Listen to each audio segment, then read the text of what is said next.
Hello there, Sir from 17 once again, introducing you to my Modern Warfare 3 Veteran Difficulty video walkthrough. This is the level Eye of the Storm, and we're still in Act 2. So I do believe this is Prague, or something along those lines. I know it's Eastern European-ish. And we're going to be following Soap and Price through this mission, and for what it's worth, a lot of this is very simple. It's just, moving through stealthily areas and doing your thing, but it does get slightly more convoluted towards the end, and it gets a little bit more interesting. But for the most, it's all self-explanatory, it's all nice and simple, so I'm going to talk about some different things. And the first one is, I'm going to be looking on some release dates now to see what the next probable guide is going to be, because in all honesty, I don't have an answer, so let's have a look. So I'm just going to go down this list that I've got in front of me, and I've got to be careful because I do believe that this is the American one, so I'm just going to change it to PAL as quick as I can.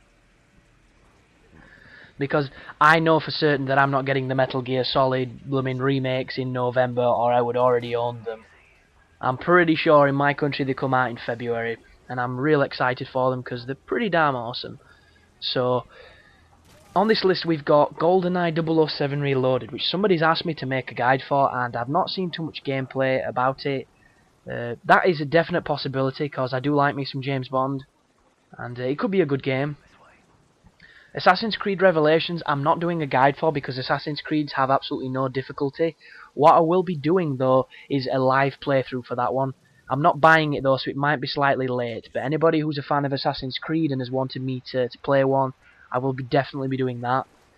I won't be doing a guide to Halo Combat Evolved, because anybody that knows me personally knows I never liked Halo Combat Evolved, and I'm not the biggest Halo fan, and this to some people is a massive leap of insanity and poor taste, but to me, just never understood what the big fuss was about. After that we've got Saints Row the Third, which is going to be a really fun game, but I'm not going to be making a guide because it's too big.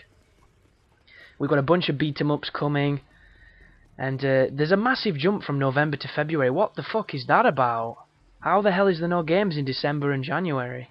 I mean, it's a good thing, because it means I'll be able to catch up on stuff I've missed and do a lot of diverse content, but that's still kind of crazy. And then February 2nd is Final Fantasy 13-2, and I got bit by Final Fantasy 13, so I'm not even going near that bag of shit. Metal Gear Solid High Definition Collection I will definitely be doing on February the 3rd, and with the looks of this, that will be the next guide, which is horrific. That is... wow. That's 3 months away. I've only had this channel for like 10 months. That's nearly that's nearly 1/3 of the time I've had my channel, and that's a gap between guides, so I'll probably definitely be doing some other things with the looks of this. Maybe some older games that I might even look into some that I've been saying I weren't gonna do. That is fascinating. Let's check the PS3 stuff, cause the PS3 is generally a little bit different to Xbox, obviously, and hopefully they'll have something unique coming out. But this section here, just follow Soap, listen to exactly what he says. None of this is difficult until shit kicks off, and then it's not all that challenging. You just have to be intelligent and try not to get yourself screwed by any bad checkpoints. Because they do exist, people, and like 9 times out of 10 you'll probably find one that's different to ones that your friends have had, and you'll both complain about separate sections. They had an easy time and you had complete hell. It's just the nature of the beast. And this silenced pistol's really loud. I don't know if anybody else has noticed. It sounds almost like it would in probably real life. But I've just got the PlayStation list up now. Let's have a see what we've... I don't want to play games online, fuck off. And let's have a look what we've got. Is this PAL? I can't even tell if it loaded. Really can't tell. Oh, it's loading, it's loading. Bear with me, my internet's not great. Here we go. So, November 4th is Disgaea 4, which is already out. And I really want to play this game, because when I went to France for 3 weeks, I ended up getting really into Valkyrie Profile on the DS. And that was a strategic RPG, much like the Disgaea series, so I would love to do a guide to that if I can get it. And it'll take forever because I have absolutely no idea what I'm doing. I've never played them before, but I'm a pretty quick learner and I love RPGs, so that is definitely something that I could look into.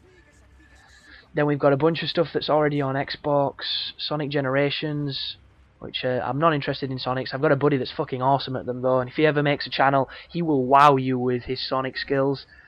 Elder Scrolls Skyrim, I've already mentioned that. Assassin's Creed, already mentioned you. Carnival Island, what the shit is that?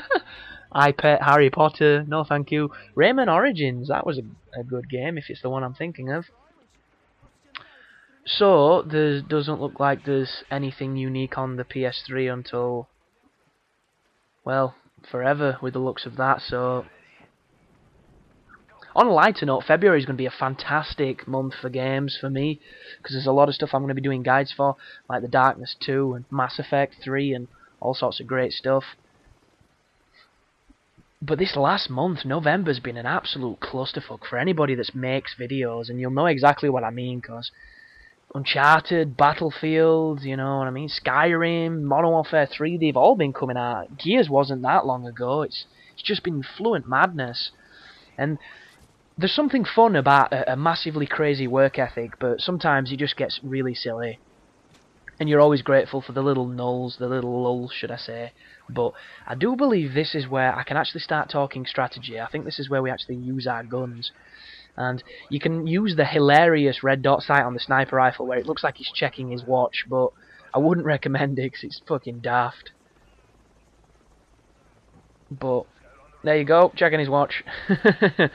Up on the roof, there's Price, he brings a bunch of boys, and then this is when shit kicks off.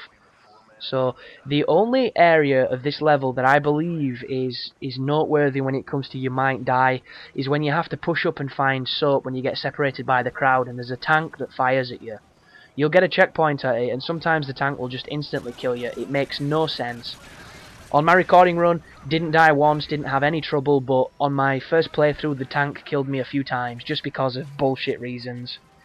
So when you push into this courtyard, you want to swap your sniper out for something like a G36 or an AK. If you like to snipe, feel free and do it. I'm not the biggest sniper on Modern Warfare games.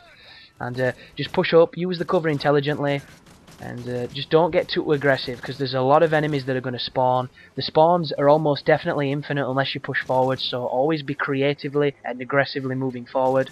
And when you get to this wooden bulletin board in front of me, there's going to be a tank turns up that you've got to hit with an RPG. The only problem is, you've got to mantle up this gay little ledge to get the RPG, and the time it takes you to mantle, you can sometimes be killed, because once again, this game can randomly screw you if it wants to. It's just that way. But there's the RPG. Try and stay as low as you can, and be careful here. What I found when I was shooting at this damn tank is that the view kick from its gun was making my missiles miss the tank. And I wasn't having any success whatsoever, so if you do it as quick as possible, you... So that interesting section down, always try and make sure you rush into this area as quick as possible. You'll get shot less the faster you move, and it's all pretty much common sense. And I do believe the general consensus of this Call of Duty is it's probably the easiest one, so there's not going to be too many people that'll struggle with it, but it is kind of fun to watch, and if you like my guides you'll probably enjoy it anyhow, which is always nice. I just wish it was hard. I wish it was like batshit hard. Like the first time I played Call of Duty 4, and I didn't play games on the hardest difficulty back then. I just kind of blitzed through them on anything else, and I noticed there was achievements for doing it. And because I'd pretty much started to be an achievement whore, I decided to play it on Veteran. And I had never got my ass kicked on a first-person shooter that much, that frequently, because I just didn't play them at that level. And it was a learning process, to say the least. This section here, those guys on the balcony are absolute assholes. They will shred you really quickly, and the view kick on this game is almost offensive with how extreme it is, and it makes, you know, getting on target very difficult. And the main reason for this is, if anybody remembers Modern Warfare 2, there was no fucking recoil on anything. There was only a handful of guns that gave recoil. Everything else you could hold the trigger and they were lasers.